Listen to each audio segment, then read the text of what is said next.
gift policy?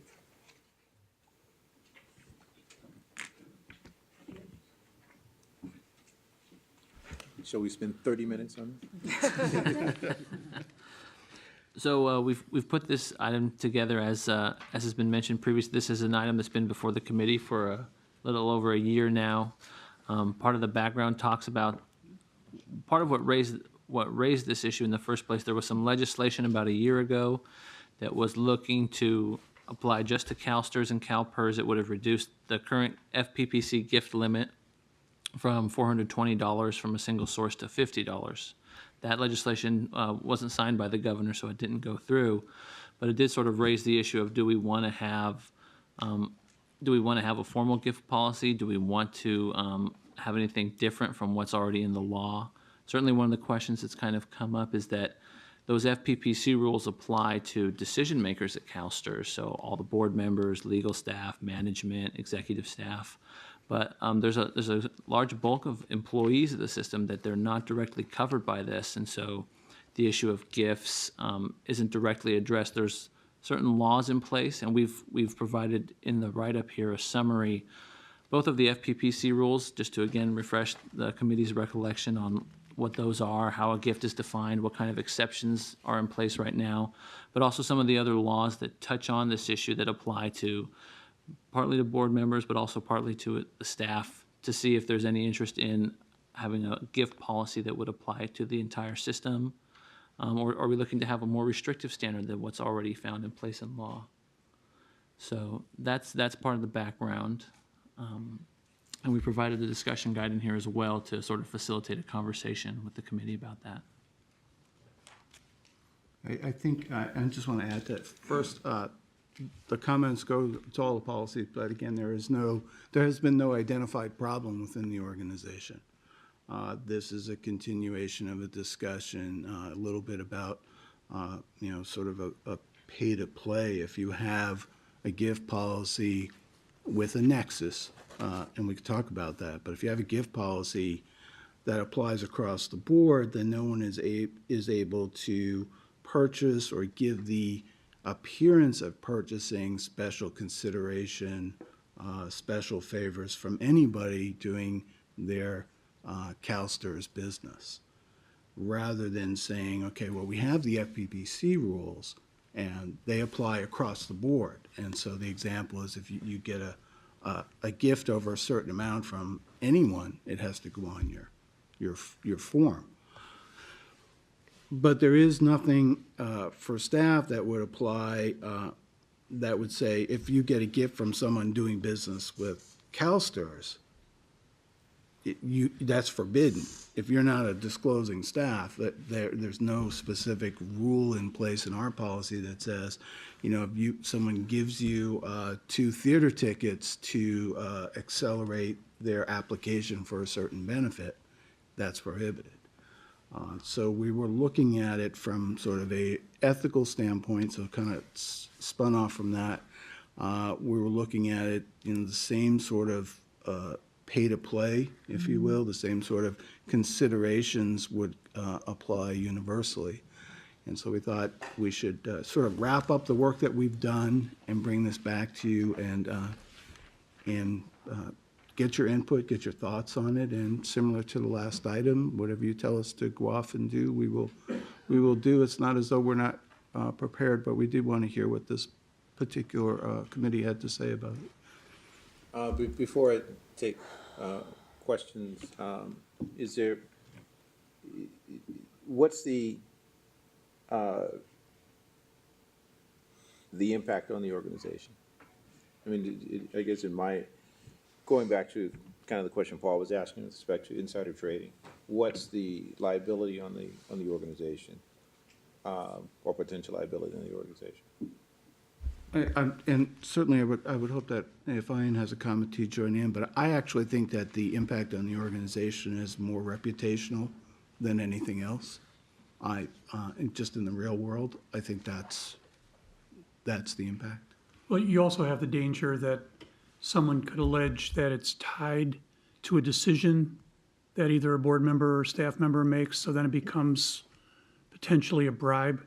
which of course is illegal, both criminally and under the Ed Code. So that's probably the biggest potential legal liability risk would be if someone would allege that and tie together the receipt of some gift and then a decision that you made. Other than that, I would agree with Brian, it's basically a reputational thing. But talking about Ohio, I mean, you may have heard me talk about the former teacher board member at the State Teachers Fund, who actually was convicted of a misdemeanor because she accepted a fancy dinner, allegedly fancy dinner, from, I don't remember which vendor it was, JP Morgan or Morgan Stanley, one of those. And she did so after checking with both the executive director and the general counsel of the fund, who both told her, yeah, go ahead and let them pay for it, it'll save the fund money. So at least, so there's a potential legal problem there too if you exceed what's in the, the government code for people here. So those are the two potential legal problems I can see. But for the most part, I think it's reputational, just hearing stories or allegations about, board members receiving extravagant gifts, that sort of thing. I think we've also had an example, and this didn't come to light, so I won't mention the fund, but where somebody who was below the executive rank had decision-making authority to buy goods and services for the organization, and they routinely overpaid for those because there was some sort of quid pro quo that nobody knew about. And it sounds funny, but it's as simple as, buying carpet for the place and having the extra carpet, go to your mountaintop retreat or something like that. So I think what Brian was saying in the very beginning is we know that the FPPC captures a lot of people here, but it doesn't capture everybody who makes decisions on purchases that this organization can make. So again, it's almost like, do we want to spread the spirit of what is required at the top throughout the whole organization? So it sounds like it also becomes kind of an audit risk as well. So, Yeah. Sharon, you had a question? A couple things. What's an example of an employee at CalSTRS that isn't covered by the FPPC gift? What's an example of one? Example, Nancy just mentioned that there's certain employees at CalSTRS that aren't covered by the FPPC. So just examples of those. Essentially, anyone who is, a generic way of thinking of it is anybody who's not a manager at CalSTRS, so just regular rank and file staff are for the most part not covered by this. The idea is supposed to be under the FPPC's rules that we're capturing everybody who's making governmental decisions or participating in them.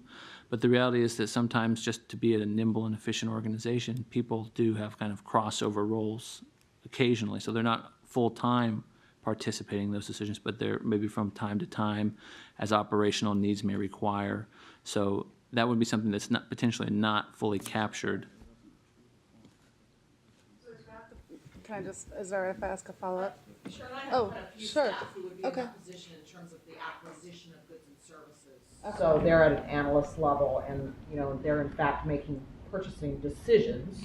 Certainly there's a review and approval process, but they, Sure. So I'm just trying to get at, is that one of the main motivations of having this conversation, is making sure that we capture any potential staff that could receive a gift, or is it more that maybe the 420 amount is, I know that there's been conversations at other funds about maybe that's too much or having a more restrictive policy, so I'm just wondering what, is it both? Okay. Okay. All right. Yep. Jerry? Thank you. The controller believes a gift policy is very important. As you know, the controller sponsored that legislation, which was actually vetoed by the governor. But we also feel and recognize that having a total gift ban is somewhat impractical and very difficult to work from. And so I think that's why I think consideration of a $50 gift limit or something like that tends to make some sense. I don't think we would support a total gift ban just because, going to conferences, you couldn't drink coffee that's provided. And, just unworkable. But some form of limit, we think, is very appropriate for generally the Form 700 filers and board members and so on, relative to those firms and individuals that hope to do or are doing business with CalSTRS. So that's where our office, the Controller's Office, would recommend that this committee actually consider.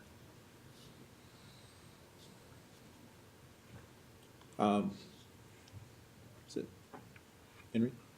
Harry? Thank you, Mr. Lawson.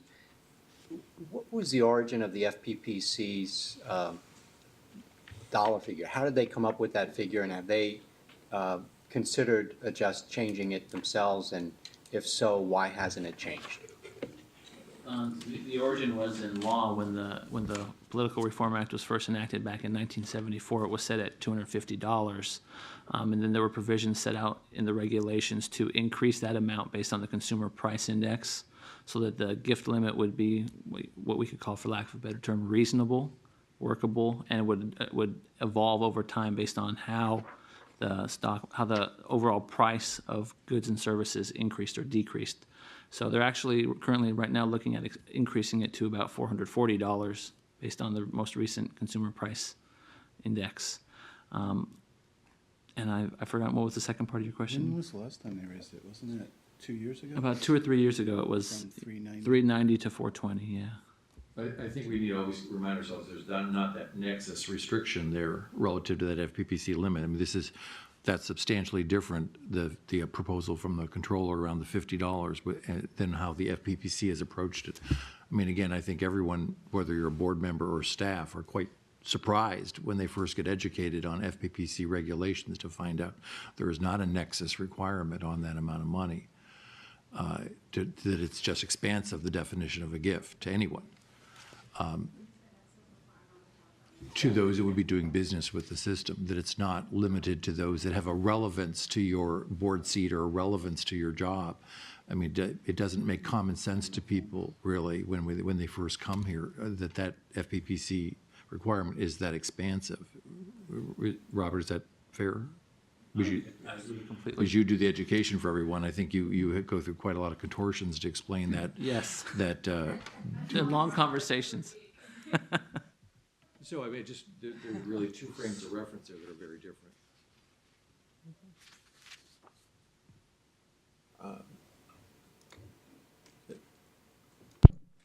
Paul? And right now, a $50 gift does have to be disclosed. It's just not prohibited, right? There's a $400 maximum prohibition, but $50 does have to be. Once you get to 50, then it's disclosable. And it's disclosable. Correct. Right, okay. So, okay. So the question is, how much do we accomplish by making it not just disclosable, but prohibited between the 50 and the 420? And the refinement of that, of course, is by putting a nexus on it. It's only with, so the $50 disclosable is for anybody that gives you a gift over, and then the $50 limit we're talking about would only be from someone who's doing business with CalSTRS. And It'd be so- nonsensical otherwise. Yeah. No one would want to be on the board Yeah. or work here. So I just want to make sure we kept sight of that nuance. That's, the FPPC does not have that requirement in there. I guess when you come back with a policy, I'd like you to explore also the identification of covered persons. I mean, we talked a little bit about decision makers that may or may not be persons who are otherwise required to file a Form 700. But should we also consider people who are making recommendations to those decision makers?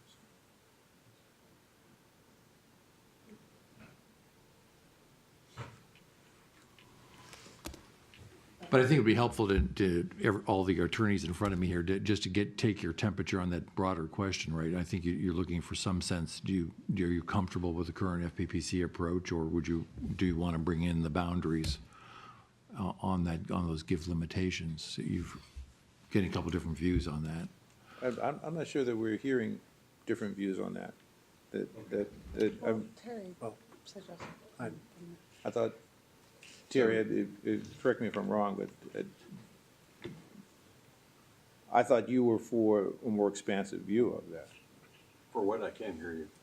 For the issue being who gets covered by whatever policy we come up with. And it's Form 700 filers, and we're talking about expanding it beyond Form 700 filers to decision makers. And I threw out the possibility of persons who are advising the decision makers.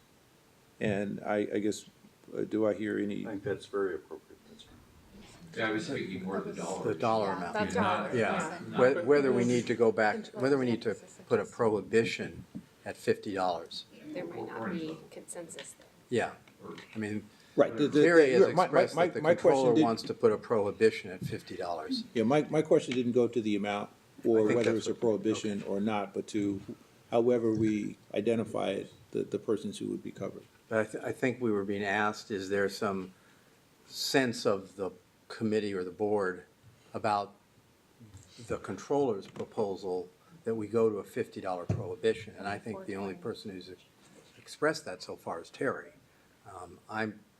I'm not convinced that I think it's accomplishes much since we've got disclosure under Form 700, but, so, I mean, I think the staff is, and the consultants are looking for some direction as to whether to incorporate that change into the gift policy.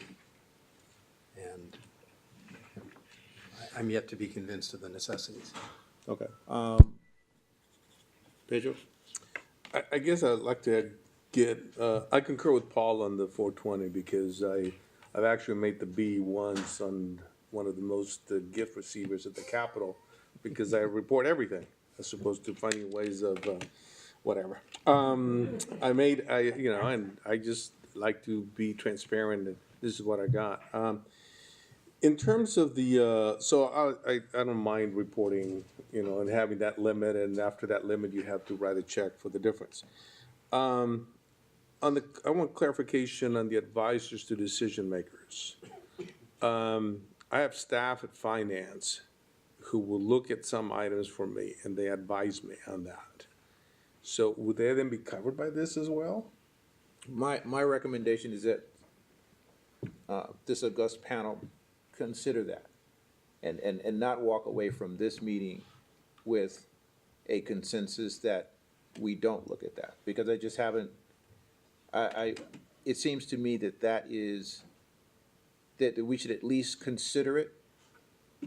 I'm making no recommendation one way or the other, but I think we should at least consider that, because I can see someone, a decision maker saying, I didn't receive a gift, but that decision maker not knowing that a gift was received by the person that was advising them, that of these three vendors, this is the best one.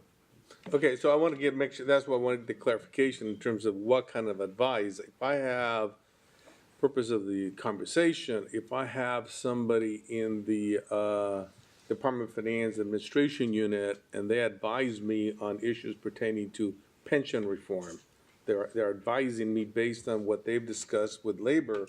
They're my advisors on some of those pension reform issues.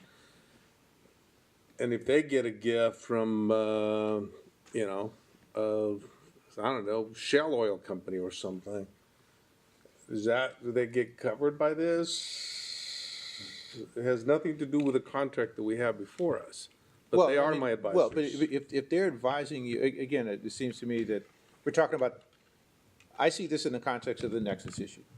If they're advising you in the context of and they're making a recommendation from someone who stands to gain from, they receive a gift from someone who stands to gain from your decision, and they're advising you with respect to how you should make your decision. Okay, so you have that nexus. as Yeah, that opposed to person can't just give the gift overall to that- you. Okay, They give the gift to the person that you rely on for advice. got it, okay. As long as we have that clarity. And just to size this one question, so we don't make it too disproportionate to the rest of the conversation. Again, in the investment area of the organization, the investment officer ones through Chris, the entire professional hierarchy is subject to Form 700. So all non-management employees that are professional investment officers are in this, even though they're non-management.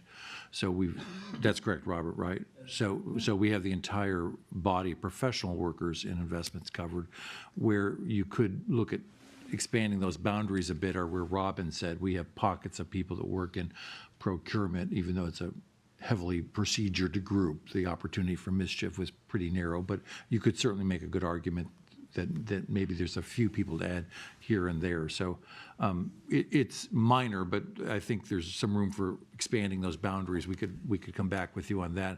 The bigger issue is still would be more around the gift dollar numbers and that, whether we're at the right place for the organization or not. Ryan? Michael, I just think expanding it to cover people who give advice may be going too far. I mean, the law defines fiduciary as someone who decides. If you're the decider, then you should take responsibility. Maybe you yourself should make sure your advisors are not receiving gifts, but, to expand this, because then you get into arguments about what's advice, and did you rely on the advice? And so to me, I would say, that it should stop at the desk of the person who makes the decision. Otherwise, I think you're creating some problems of definition. That's fair. I just want to make sure that the issue is considered. Right. Eric?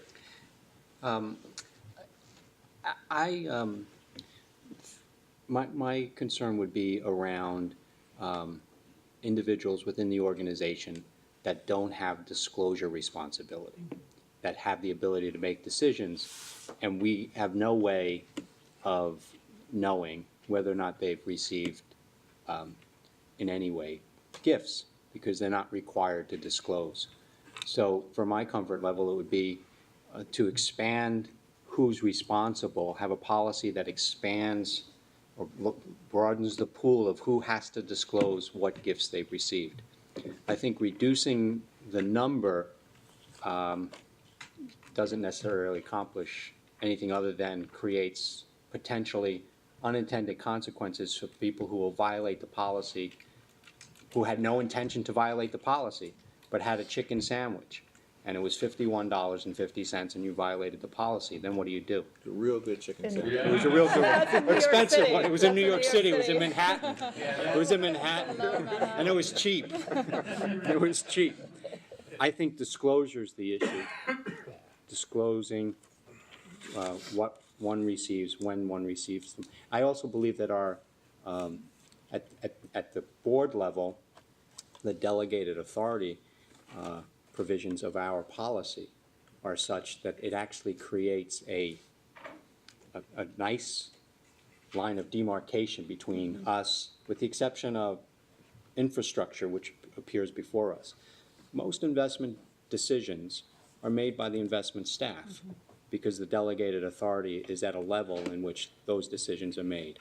And they're reported to us through quarterly reports. I think, I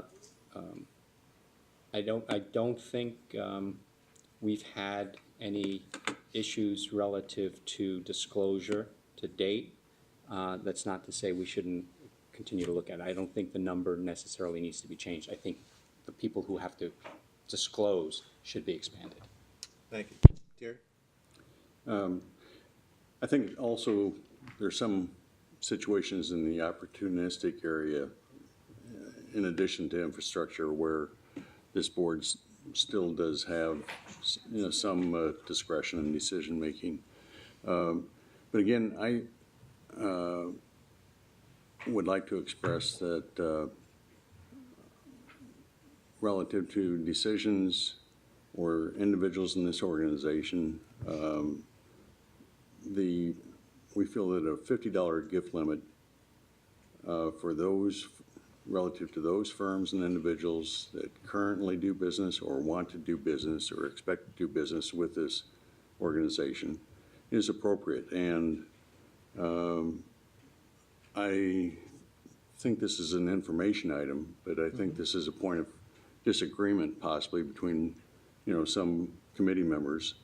And so I'd like to ask if it's appropriate to take some form of action to make some decision relative to a $50 gift limit or not, to be incorporated into a gift policy, because this is an information item, but I'd like to possibly suggest a vote or an action with regard to that gift limit, if it's appropriate.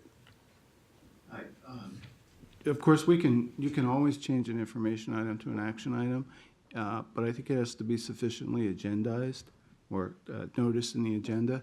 And even though the $50 discussion is included, I don't think the notice is specific enough to have given the public advance notice that we would be deciding the issue. So I would suggest that it's not ripe for a motion. As long as I have the floor, I'd like to respond a little bit to Mr. Keeley's suggestion. I just want, on the disclosure, I already review every single Form 700, and so does Robert, for everyone in the organization. So just sort of from a administration standpoint, if we have everybody in the organization file a Form 700, I would like a staff. I would like additional staff members. There is some utility in having some sort of bright line, whether or not it's $50 has been suggested, but there is a utility to having a bright line. The nexus is the key to having a policy, and that's what differentiates it from the disclosure. So this is only people doing business with CalSTRS. And then the second part would be, well, how much? And one is a prohibition, so you have kind of a couple of decisions there. One is a prohibition, another is a disclosure, and then what's the amount? And if you, I wasn't sure, but I think what you were positing, Mr. Keeley, was just kind of expanding the Form 700 requirements across the organization.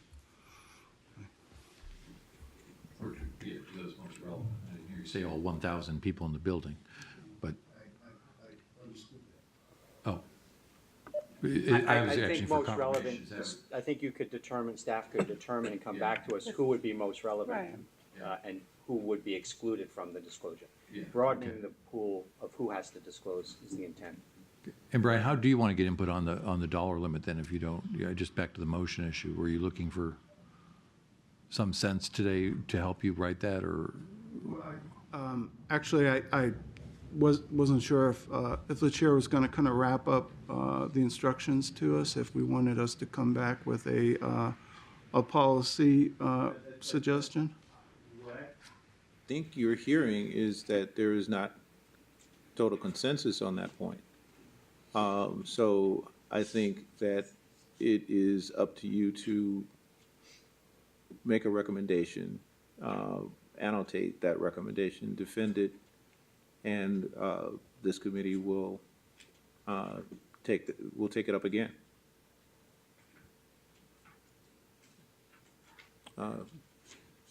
Grant? Okay, seeing as how the committee will take it up again, I'll make this brief, but I think the treasurer would support the controller's recommendation that at least for within the CalSTRS nexus, $50 ought to be workable. So I'll just leave it at that. For prohibition, above 50. Prohibition. Prohibition, no gifts above $50. Right.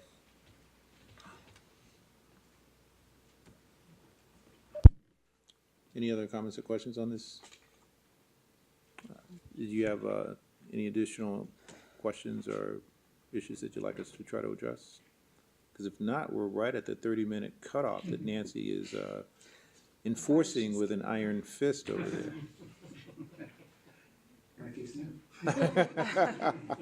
In that case, we'll adjourn for lunch and, well, I think we're gonna have a short lunch, because we want to finish at 1:45, and that should give us enough time to finish, if we take 30 minutes for lunch. 30 minutes? Yep. All right. Item number 6 is the discussion of the ethics policy.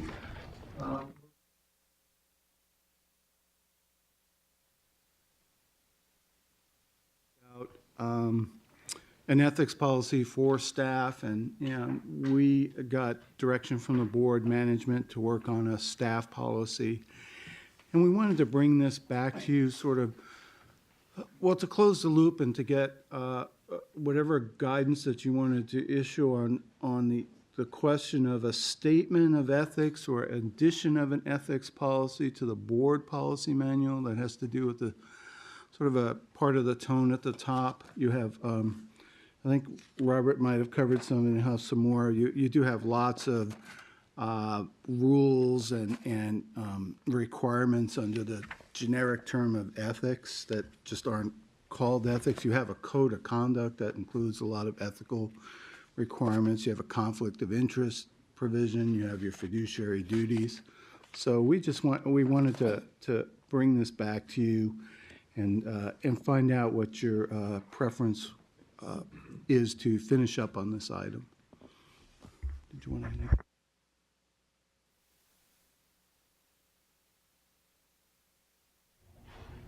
Any thoughts or questions from the individual or this committee?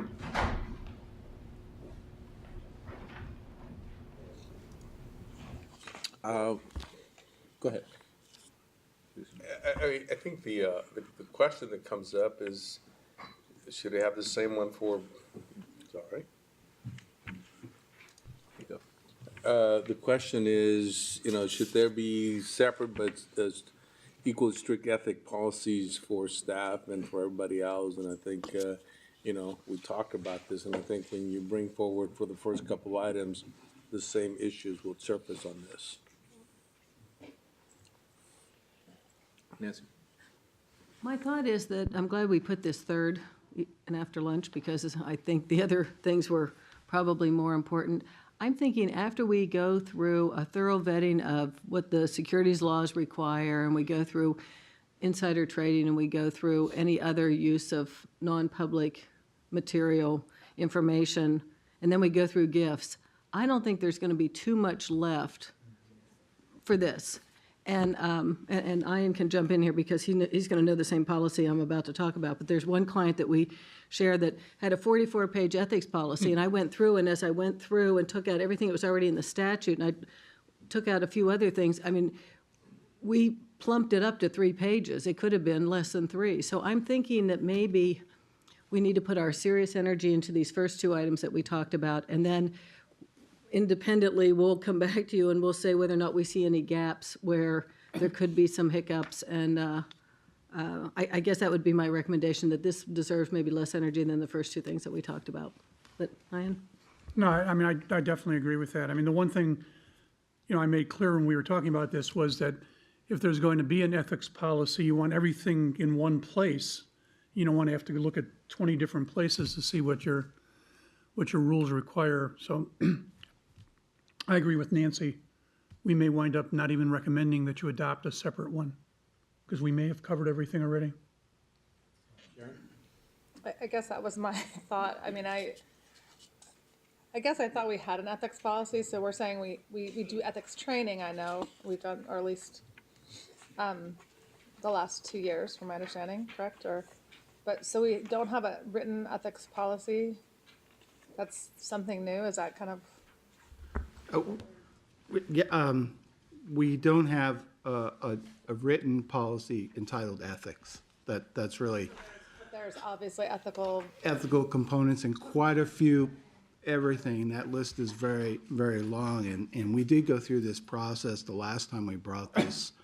And this could be sort of redundant, that it's sort of implied in the first 2, but also I think, I mean, I remember reading the board policy back when I first came on the board, and it just does seem implicit through so much of what we sign and read and commit to as a board member, so. Yeah, once we take the state statutes, and then we take what you already have in, I guess it's section 600 of your existing policy manual, I don't know that anything's going to be left out, but certainly going through this exercise, it'll become readily apparent to us if there is something left out, and we'll bring it to your attention. We'll probably then either recommend you weave it into one of these other policies, or, I mean, if you wanted to have just a general ethical statement, and I almost feel like a mission statement, you know, not a paragraph, but maybe just a statement, you know, that wouldn't hurt if that's something that you want to think about doing, but it's not as substantive as this other stuff. Is it the kind of thing almost that if someone from the outside were to say, CalSTRS board, do you have an ethics policy kind of thing? You know, where it's sort of perfunctory. I mean, obviously, ethics to me is Yeah. the utmost of my role as a fiduciary of the system. But you know, is it one of those things that we have a policy so that we can point to? We have an ethics policy. I mean, I'm not. Yeah. Do you know what I'm saying? Yes. I mean, And you guys all know the exact name of it, the Standards of Conduct, is that the? Code of We have- Conduct? Right, so the board has a code of conduct that does have sort of, has quite a few ethical principles intertwined. We have the CalSTRS core values which the board certainly affirms. The acting ethically in every endeavor is one of the core values. So it's, do you want to have a separate statement of ethical principle, or do you want to put the rubric of ethics over things that you already have and put them all together? And that's what some systems do. We did a lot of research on this over the last couple of years. And some systems, if you ask them, what's your ethics policy, they will provide you a packet, sort of like you get on, on board orientation, but they'll provide you a packet, say, here's our conflict of interest, here's our gifts and contributions policy, all of this comes under the heading of ethics. What we don't have, what the board doesn't have, is anything in there that says, this is our ethics policy. But we do have ethical conduct, we do have the code of conduct that you all signed and came out of this committee. So as I agree with Nancy and Ian, I think it's, we're pretty well, it's there. It pretty well exists. I think that we certainly have enough work to do with these other two policies, and I think as we go along, I think we're all kind of attuned to the idea that we need to bring any openings that are not covered, I think we need to bring to your attention and perhaps bring a proposal to you. Brian, I do want to ask, though, your opening paragraph on the history of the item was an internal audit finding. So just, are you feeling that wasn't, we shouldn't view that with extraordinary weight, I guess, going forward, that was just... Well, the item, part of that is being accomplished by management in the ethics policy. We got direction from this committee to proceed at the management level with an employee ethics policy, and then the analysis that we have, certainly a detailed analysis over several committee meetings, is that we have the components of the ethics policy already existing. And so if someone, looking for something that was called an ethics policy, that, if that's the be-all and end-all of an audit, then, yeah, we don't have that. And if that's what we want to do, then that would be something I think we'd need to know that. What I think I would, because quite frankly, I was kind of envisioning something that had a fairly short, robust, but broadly termed ethics policy, or, a set of ethical guidelines that undergird everything that we do. And underneath that would be these various, the details that flow from this ethical statement kind of are found in these various policies that we've discussed today. And I think the benefit of that is that to the extent that some of the insider trading and other things, to the extent that they don't apply to every single person, the overall ethics policy does apply to every single person. That the entire organization is guided by these ethical principles that everybody should try to live up to. But underneath that, we have more specific rules and guidelines that apply to persons with decision-making authority, management authority, board authority, et cetera, et cetera. And those are contained in and these various policies that are underneath it. But I think the benefit of kind of an overarching ethical policy is that, to the extent that there are issues that are not specifically addressed in these underlying policies, here's the guideline, the guidance under which, the kind of the rules that we would point to in trying to apply the rules to that specific issue. So I think that structure is beneficial, and I would ask that you kind of bring back all of this under that package, just to see what it looks like. It doesn't, the board may not necessarily agree with what I've suggested, but as a framework, I think that works very, very well. I think that'd be a good reference point too, and I think that makes a lot of sense. We wouldn't be creating all kinds of new standards or anything like that. The only thing I worried about, and we talked about this in preparation for the meeting, is just I wouldn't want there to be something so obscure that somebody who's of good faith accidentally trips up and they violated, page 59 of the ethics policy. But if we do this, it's almost like a table of contents or something that's, here are all the other things that guide us and we want you to follow, even if you're not management or whatever. This is the spirit of the high ethical standards. Yep, we can do that. We'll strive for maybe a 1.5 pager on that. If not shorter. Okay, Thank you. all right. Short and sweet. Yeah. Anything else from anyone else on the committee? Seeing none, we'll proceed on to the next item, which is, are we at the public comment?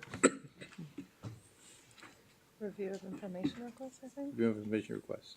Yeah, right, item 7. We don't have any? I think one person had something and came up to me on the break and expressed her point of view. Public speaking. Public speaking. Oh, right. Yeah. She's So not she here. didn't want to speak I think publicly? I think she didn't want to wait till after we ate. Gotcha. I hear you. So item number 8.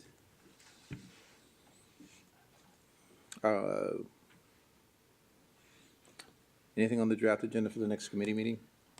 Any ideas, any issues, any concerns, anything anyone wants to have brought before this committee other than the reports of this august panel?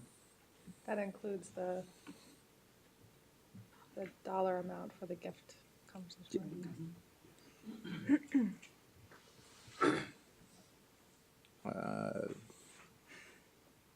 Anything additional with respect to that? Hearing nothing. This is item 8A was the one I just dealt with, Right. and she's already gone. So, anything else to come before this committee? Hearing none, I will accept the motion to adjourn this meeting, this committee meeting. So moved. Second. All in favor? Aye. So we're adjourned. Thank you very much.